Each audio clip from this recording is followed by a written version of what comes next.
আলহামদুলিল্লাহি ওয়া সালাতু আলাইহি।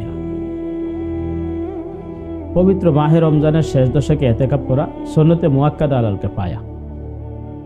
যে কোনো ব্যক্তি একটি মসজিদে এতেকাফ করতে হবে ওই মহল্লার, কিন্তু মহল্লার কেউ যদি এতেকাফ না করে সবাই গুনাহগার হবে।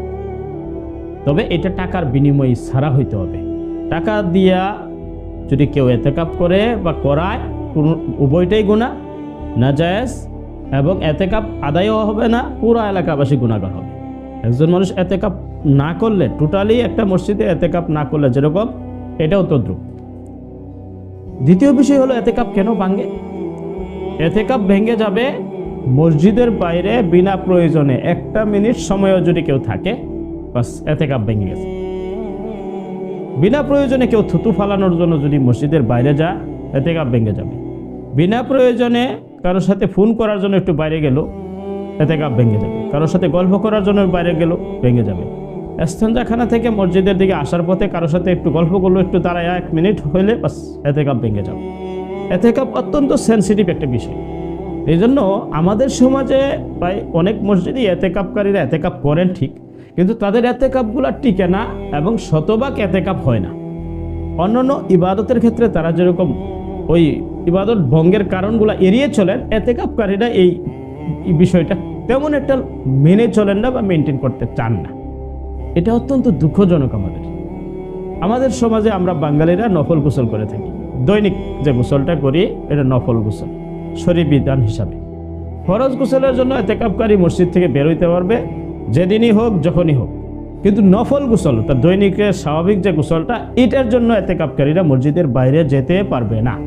যদি যায় এতেকাফ ভেঙে যাবে।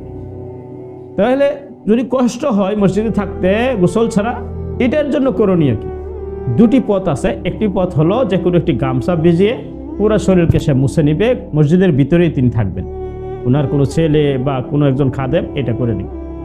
দ্বিতীয় আরেকটি পদ্ধতি আহসানুল ফতোয়ার মধ্যে আল্লামা রশিদ আহমদ লুধিয়ানবী রহমতুল্লাহি আলাইহি লিখেছেন। তিনি বলেছেন যে প্রত্যেক ব্যক্তি তার অজুর যে সময়টা সে হিসাব করে নিবে। আমি অজু করতে কতক্ষণ লাগে? 2 মিনিট অথবা 3 মিনিট।